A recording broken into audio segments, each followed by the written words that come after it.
Sebelum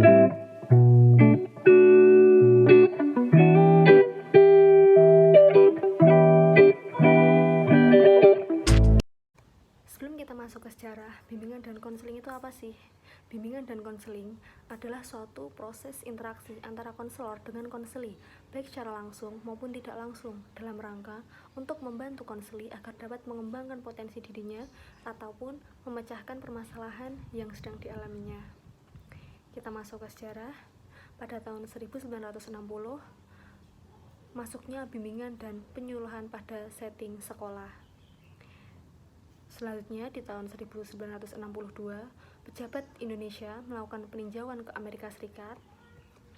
Dan pada tahun 1963, Indonesia membuka jurusan bimbingan dan penyuluhan.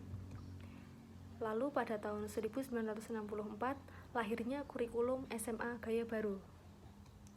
Berlanjut, di tahun 1971 berdirinya PPSP, Proyek Perintis Sekolah Pembangunan.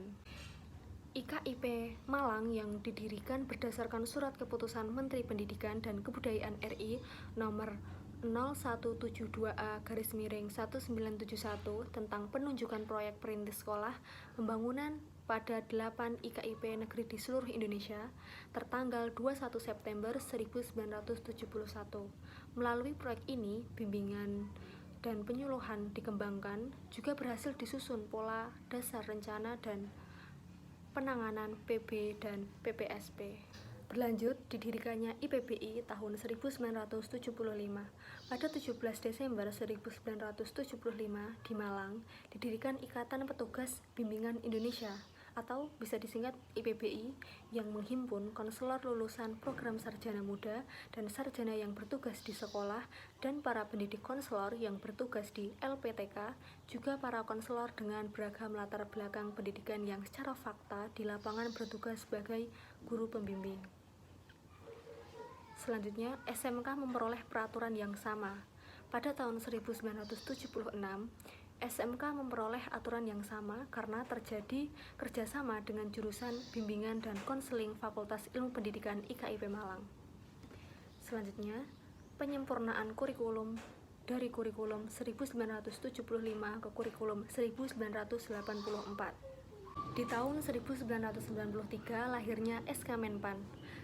1993 lahirlah SK Menpan nomor 83 tahun 1993 tentang jabatan fungsional guru. Pada pasal 3 disebutkan tugas pokok guru. Yang pertama, menyusun program bimbingan. Yang kedua, melaksanakan program bimbingan. Yang ketiga, mengevaluasi program.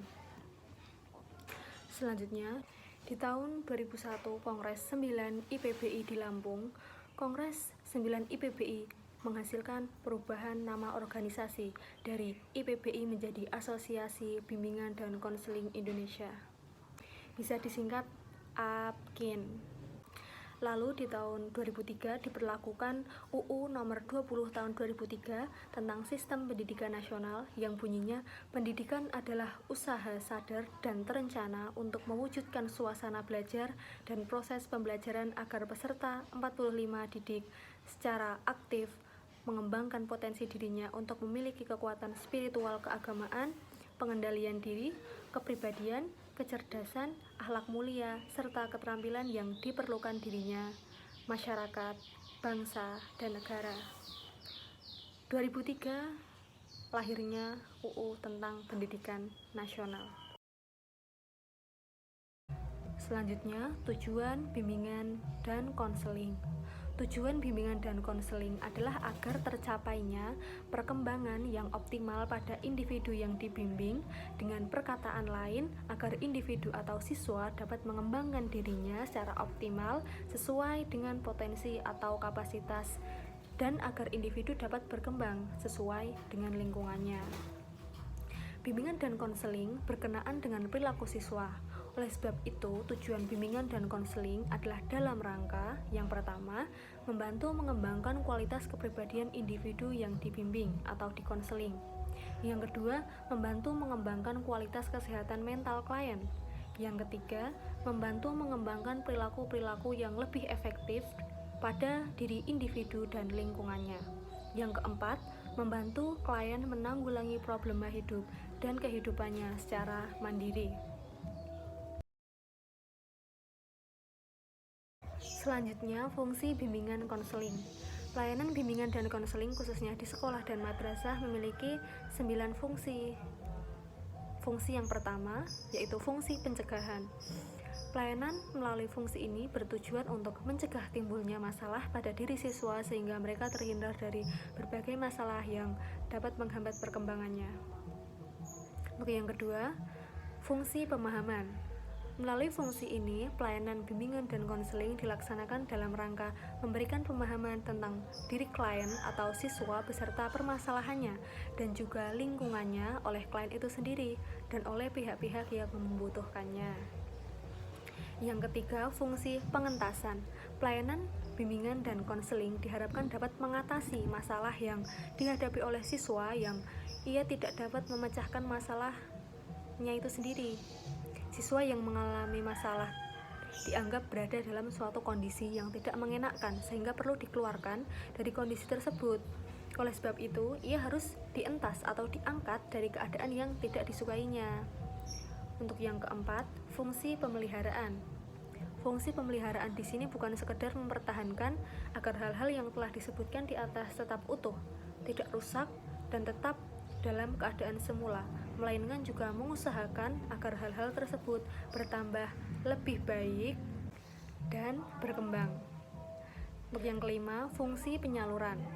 Melalui fungsi ini, pelayanan bimbingan dan konseling berupaya mengenali masing-masing siswa secara perorangan. Selanjutnya, memberikan bantuan menyalurkan ke arah kegiatan atau program yang dapat menunjang tercapainya perkembangan yang optimal. Nah, untuk bentuk kegiatan bimbingan dan konseling yang berkaitan dengan fungsi ini ada 5. Yang pertama, pemilihan sekolah lanjutan. Yang kedua, memperoleh jurusan yang tepat. Yang ketiga, penyusunan program belajar. Yang keempat, pengembangan bakat dan minat. Yang kelima, perencanaan karir.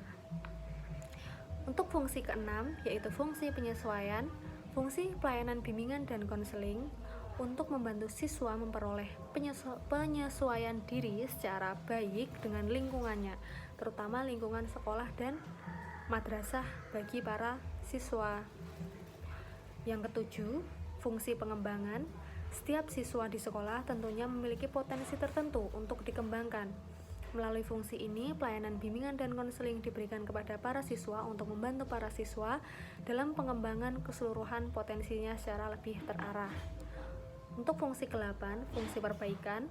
Melalui fungsi ini, pelayanan bimbingan dan konseling diberikan kepada siswa untuk memecahkan masalah-masalah yang dihadapi siswa. Nah, untuk fungsi terakhir, yaitu fungsi advokasi. Layanan bimbingan dan konseling melalui fungsi ini adalah membantu peserta didik memperoleh pembelaan atas hak dan kepentingan yang kurang mendapat perhatian.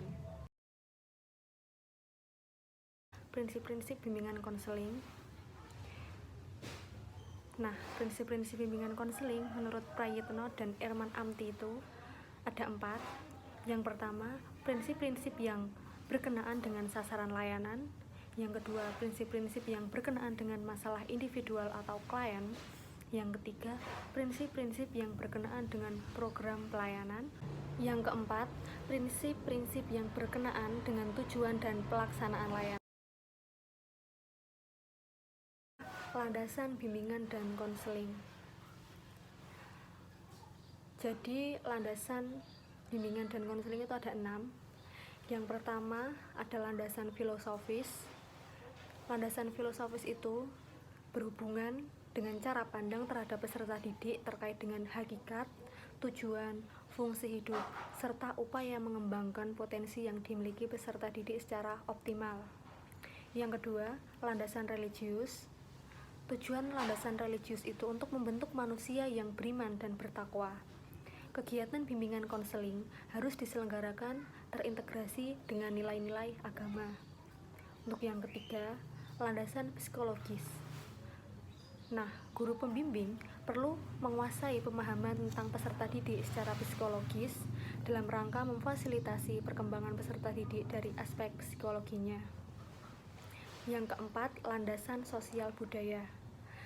Pelayanan bimbingan dan konseling harus memperhatikan latar belakang sosial budaya, kemasyarakatan, dan keberagaman peserta didik, dikarenakan perilaku dan sikap bahkan pola pikir pun dipengaruhi oleh lingkungan sosialnya. Untuk yang kelima, landasan ilmiah dan teknologi. Hal-hal yang berhubungan dengan landasan ilmiah dan teknologi bimbingan konseling itu ada 3. Yang pertama, keilmuan bimbingan dan konseling.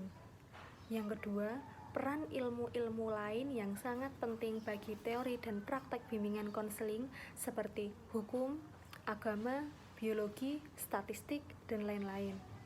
Yang ketiga, pengembangan bimbingan konseling dilaksanakan melalui penelitian. Untuk landasan terakhir, yaitu landasan pedagogis. Nah, tujuan landasan pedagogis adalah untuk membimbing peserta didik ke arah tertentu agar dapat menyelesaikan masalah dengan mandiri.